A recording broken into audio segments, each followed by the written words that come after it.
Hello, good evening, class 12th computer science students. Welcome to my video.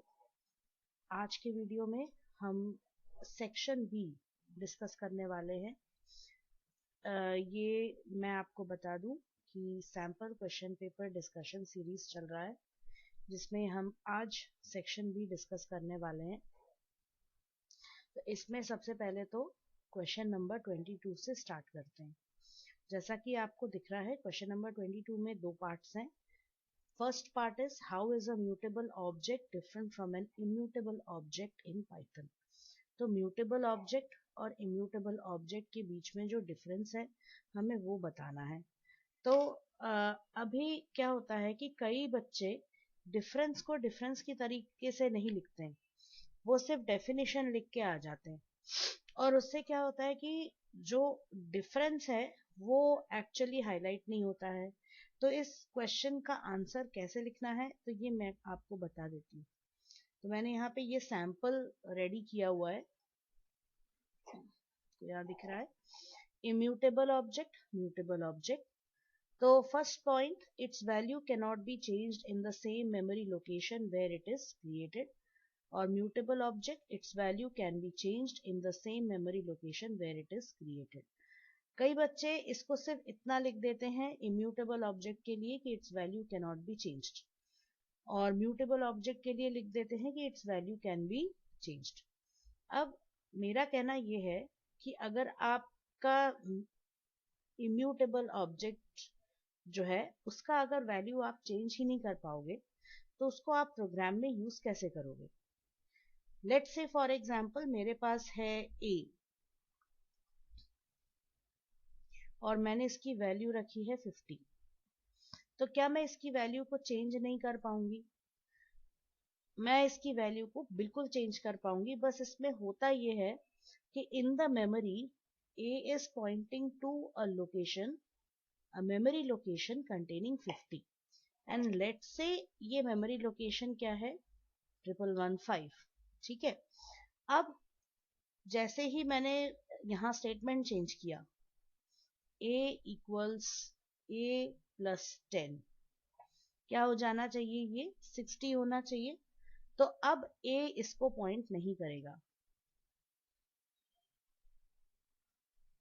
a will not point anymore to 50, rather it will point to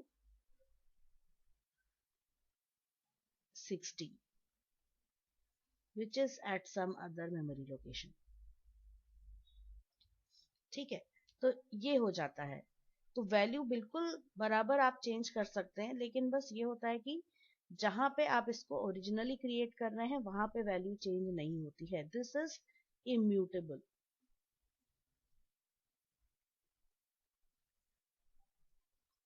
और mutable में क्या होता है, अब mutable आपके जो data types हैं वो कौन कौन से हैं? List, sets and dictionaries. तो मैं लिस्ट के केस में आपको डेमोन्स्ट्रेट करती हूँ। जैसे मेरे पास लिस्ट है,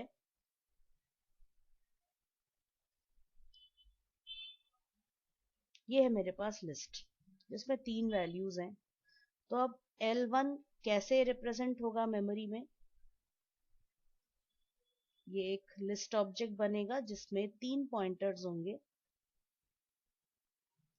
और तीनों पॉइंट कर रहे होंगे अलग अलग वैल्यूज को। ये 10, ये 25 और ये आपका 37। ठीक है, तो ये आपका लिस्ट 1 है which is currently pointing to 3 different values. अब मान लो आप यहाँ लिखते हो L1 डॉट अपेंड 47, तो क्या होगा, बस यहाँ पे एक और पॉइंटर जुड़ जाएगा विच विल पॉइंट टू 47। अब आप ये बताओ, ये लिस्ट हमने कहाँ बनाया था? Let's say eight location 1010। तो क्या इसकी लोकेशन चेंज हुई? क्या नहीं, लिस्ट वहीं पे बनी, वहीं पे चेंज हुआ, जहां पे लिस्ट बना था वहीं चेंज हुआ। ठीक है, इसके पॉइंटर्स जिन वैल्यूज को पॉइंट कर रहे हैं, जैसे ये 10, 37, ये तो इंटीजर्स हैं, they will work as immutable. क्योंकि अगर जैसे मान लो मुझे L4, L3 मतलब 0, 1, 2, 3, अब आपको पता ही है कि लिस्ट में इंडेक्सिंग होती है 0, 1, 2, 3। तो मैंने मान लीजिए एक स्टेटमेंट लिखा यहाँ पे L1 3 इक्वल्स 50, मुझे 47 को चेंज करके 50 करना है। तो अब इसमें क्या होगा, आपका जो ये वाला पॉइंटर है ये 47 को पॉइंट नहीं करेगा, ये किसको पॉइंट करेगा, अब ये पॉइंट करेगा एक दूसरे वैल्यू को, दैट इज 50। ठीक है, तो मतलब इंटीजर तो अपनी इम्यूटेबिलिटी से ही वर्क कर रहा है, लेकिन जो आपका लिस्ट है दैट इज म्यूटेबल, क्योंकि लिस्ट में चेंजेस उसी जगह पे हो रहे हैं। So this is known as mutability. तो इसी को एज एन एग्जाम्पल यहाँ पे मैंने डेमोन्स्ट्रेट किया है। तो it's always better to give a short programming code example with this kind of a demonstration, जिससे कि पूरा कंसेप्ट आपका क्लियर हो जाता है। अब बात ये है कि इस क्वेश्चन में, ये क्वेश्चन जो है वैसे ही पूरा 2 मार्क्स का है।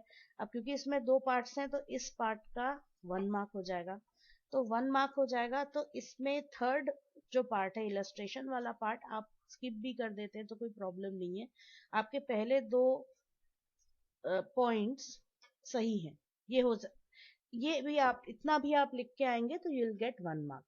इसमें सेकंड पॉइंट क्या है, it's about those data types which are immutable and those data types which are mutable.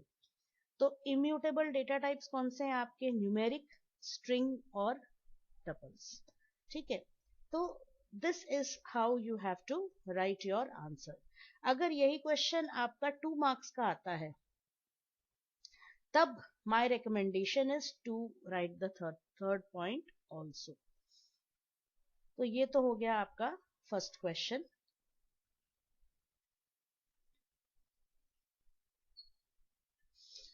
अब इसमें सेकंड क्वेश्चन आपका जो है, identify 1 mutable object and 1 immutable object from the following. आपके 4 ऑब्जेक्ट्स दिए हुए हैं जिसमें से आपको एक म्यूटेबल और एक इम्यूटेबल ऑब्जेक्ट उठाना है। तो मैं इसको ऐसे ही आपको शो करूंगी, जिसमें मैं आपको ये बताने वाली हूँ कि कौन कौन से म्यूटेबल है, कौन से इम्यूटेबल है। तो here first one is a tuple and tuple is immutable. फिर ये एक लिस्ट है तो this is mutable. Then dictionary आपको दिख रहा है इधर कर्ली ब्रेसेस में, की वैल्यू फॉर्मेट में, दिस इज अगेन म्यूटेबल।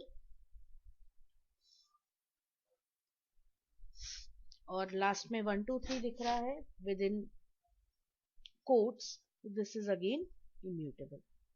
तो इसमें से आप चाहे तो एक म्यूटेबल एक इम्यूटेबल ऑब्जेक्ट लिख के आ जाएंगे, वो भी सही है, और ऐसे करके लिखेंगे तो भी सही है।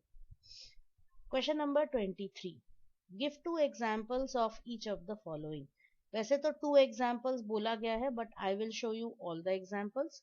First one is arithmetic operators. तो हमारे एरिथमेटिक ऑपरेटर्स कौन कौन से होते हैं, addition, subtraction, multiplication, integer division, floor division, modulus और एक्सपोनेंशिएशन। और रिलेशनल ऑपरेटर्स कौन से होते हैं, less than, greater than, less than equal to, greater than equal to और नॉट इक्वल टू। तो इनमें से कोई भी 2 आपको लिखने हैं, आप पूरे भी लिख के आएंगे तो भी गलत नहीं होगा। Next is question number 24, if L1 is this and L2 is this। अब L1 L2 2 लिस्ट्स हैं आपके पास, then answer using built in functions only. अब आपको सिर्फ बिल्ट इन फंक्शंस ही यूज करना है। कई बच्चे क्या होता है कि जैसे अगर क्वेश्चन में आपका लिखा हुआ है कि write a statement to insert an element at the end of a list, तो वो उसमें कॉन्कैटिनेशन ऑपरेटर यूज कर लेते हैं। नो डाउट वो स्टेटमेंट तो सही है बट इस क्वेश्चन के हिसाब से सही नहीं है, because here it is clearly mentioned answer using built in functions only. तो आपको बिल्ट इन फंक्शंस ही यूज करना है यहाँ पे। तो इसमें फर्स्ट आपका जो पहला पॉइंट है, अब देखिए इसमें आंसर कैसे करना है आपको। 1 और 2 ये दो पार्ट्स आपके दिए हैं, आपको 1 और 2 दोनों ही आंसर करना है। 1 और 2 के अंदर इंटरनल चॉइस है, या तो ए करेंगे आप या बी करेंगे। ठीक है, तो मैं तो सारे ही एक्सप्लेन कर रही हूँ यहाँ पे। तो let's start with A. Write a statement to count the occurrences of 4 in L1।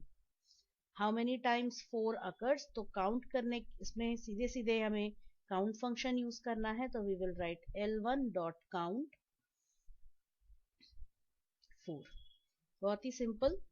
और इसमें आप चाहे तो प्रिंट भी लगाएं तो वो भी जब वो ज्यादा सही होगा, क्योंकि अगर हम स्क्रिप्ट मोड में काम कर रहे हैं तो बिना प्रिंट के हमें आउटपुट नहीं मिलेगा। Then next, write a statement to sort the elements of list L1 in ascending order. अब सॉर्ट करने के लिए हमारे पास दो फंक्शंस होते हैं, एक होता है सॉर्ट फंक्शन और दूसरा होता है सॉर्टेड फंक्शन। तो सॉर्ट फंक्शन कैसे वर्क करता है, इसका सिंटैक्स ऐसे होता है L1 डॉट सॉर्ट। और सॉर्टेड फंक्शन कैसे यूज होगा, सॉर्टेड और ब्रैकेट में L1। अब इसमें सॉर्ट और सॉर्टेड फंक्शन में कुछ डिफरेंसेस है। सॉर्ट फंक्शन क्या करता है, this is the first point of difference. Second point ये है कि सॉर्ट फंक्शन क्या करता है, ओरिजिनल लिस्ट में चेंज करता है। और उससे पहले मैं ये बता दूं, it works only on lists, whereas sorted function works on all iterables, list, tuples, dictionary, sorry not dictionary, dictionary is a mutable object, तो डिक्शनरी पे वर्क ये नहीं करेगा। तो list, tuple, oh sorry, it will work on dictionary, I'm very sorry, actually I was a bit confused. It will work on all iterables whether they are mutable or immutable, strings, sets। तो ये जितने भी ये सारे आपके data types क्या कहलाते हैं, इटरेबल्स। इटरेबल्स इन द सेंस कि इसमें एक से ज्यादा एलिमेंट्स हैं ये सारे डेटा टाइप्स में, तो इसी वजह से इनको क्या बोला जाता है, इटरेबल्स। क्योंकि हम क्या कर सकते हैं, इनके इंडेक्स या की को यूज करके इसके सारे एलिमेंट्स को एक्सेस कर सकते हैं एक के बाद एक। तो सॉर्टेड फंक्शन क्या करेगा, अब इसी से हमारा थर्ड पॉइंट ये बनता है कि ये ओरिजिनल लिस्ट में चेंज करता है, लेकिन ये क्या करता है, कभी भी ओरिजिनल इटरेबल ओरिजिनल ऑब्जेक्ट में चेंज नहीं करेगा। It will always return a copy of the object in the form of a list with elements in a sorted order. Original object में कोई चेंज नहीं होगा, लेकिन जो भी चेंज होगा वो वो उसकी एक कॉपी में चेंज करेगा और उस कॉपी को वो लिस्ट के फॉर्म में कन्वर्ट करेगा।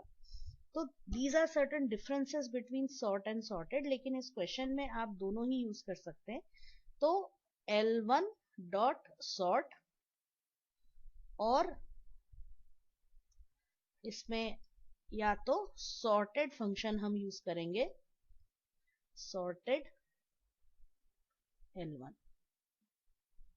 लेकिन सॉर्टेड फंक्शन यूज करने के बाद तो आंसर आपका आ जाता है, L1 यूज करने के बाद आपको प्रिंट भी लिखना पड़ेगा, क्योंकि सॉर्ट फंक्शन कुछ भी रिटर्न नहीं करता है। ये इसने ओरिजिनल ऑब्जेक्ट में चेंज कर दिया, अब इसके बाद उस ऑब्जेक्ट को प्रिंट कराने के लिए आपको प्रिंट स्टेटमेंट अलग से लिखना पड़ेगा। सॉर्टेड ऑब्वियसली रिटर्न करता है, तो उसमें आपको प्रिंट करने की भी जरूरत नहीं है। अब ये तो हो गया असेंडिंग ऑर्डर। अगर डिसेंडिंग ऑर्डर होता तो आपको क्या करना पड़ता, आपको लिखना पड़ता L1 डॉट सॉर्ट,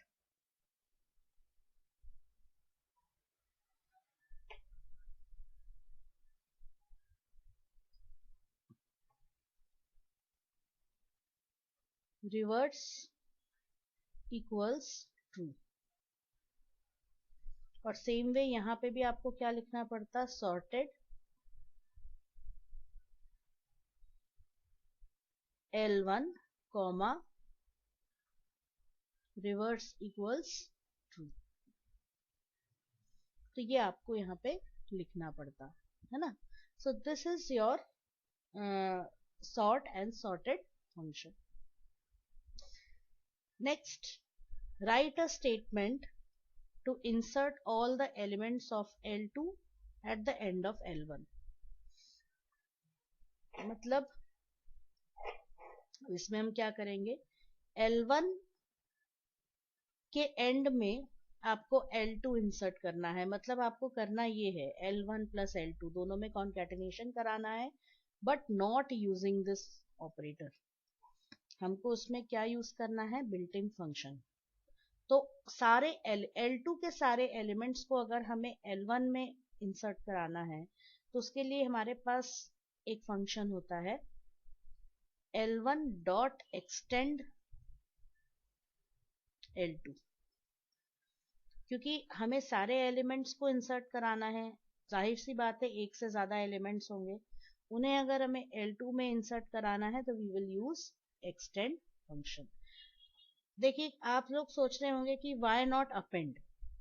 तो अगर आप अपेंड फंक्शन इसमें यूज करते हैं तो उससे होगा ये कि आपका L1 ऑलरेडी जो कुछ भी है, अब इसमें स्टेटमेंट्स यहां से अपन देख लेते हैं 1 2 3 2 जो भी है आपका, फिर 1 2 4 2 और इसमें और भी एलिमेंट्स हो सकते हैं। तो उसके बाद L2 के एलिमेंट्स ऐसे ऐड होंगे,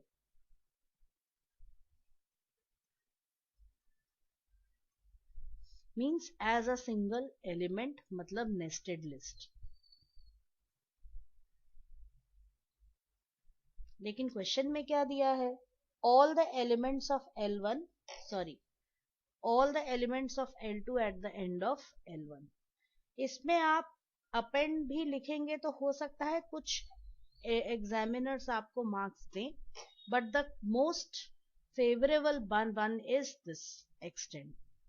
My recommendation is to write extend.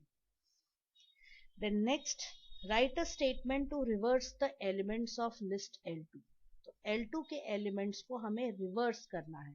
देखिए अब रिवर्स का मतलब सॉर्टिंग नहीं है, रिवर्स का मतलब है कि जिस ऑर्डर में एलिमेंट्स लिस्ट में है उसका ऑर्डर जस्ट चेंज हो जाए। तो पहले तो स्टेटमेंट देख लेते हैं। Statement will be L2 dot reverse.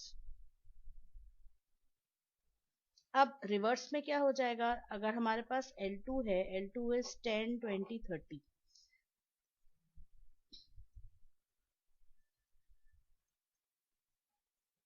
तो रिवर्स में क्या हो जाएगा, ये 30 20 10। ठीक है, बस ये होता है इसमें। अब इसमें आपको इसका डिफरेंस अच्छे से समझ में नहीं आ रहा होगा, तो लेट मी एक्सप्लेन। अब जैसे आपके पास L1 है, इसमें ये वैल्यूज हैं, अगर मैंने इसमें रिवर्स यूज किया L1 डॉट रिवर्स, तो इसका आंसर क्या होगा। मान लो L1 यहीं तक है 2 तक, तो 2 4 2 1 2 3 2 1, मतलब जिस ऑर्डर में ये था 1 वॉज द फर्स्ट एलिमेंट, अब वो कौन सा एलिमेंट बन गया है, लास्ट एलिमेंट। और 2 वॉज द लास्ट एलिमेंट, वो क्या बन गया है, फर्स्ट एलिमेंट। मतलब क्या इसमें आप देखिए कुछ सॉर्टिंग हुई है क्या, सॉर्टिंग नहीं हुई है। ठीक है, तो सॉर्ट अगर आप करते हैं L1 डॉट सॉर्ट, उस केस में आपका आंसर क्या होगा, 1 1 2 2 2 2 3 4। ये है, this is the result of sorting and this is the result of reverse. तो रिवर्स पर क्या करता है, लिस्ट के अंदर जो एलिमेंट्स जिस ऑर्डर में है उसका ऑर्डर चेंज कर देता है। तो ये हो गए आपके पहले 3 क्वेश्चन फ्रॉम सेक्शन बी। इस वीडियो के अगले पार्ट में we will discuss the next other questions. So keep solving the question paper, keep solving similar questions. अगर आपको कोई भी डाउट हो क्वेश्चन से रिलेटेड तो प्लीज कमेंट बॉक्स में जरूर बताएं। Thank you, have a good time.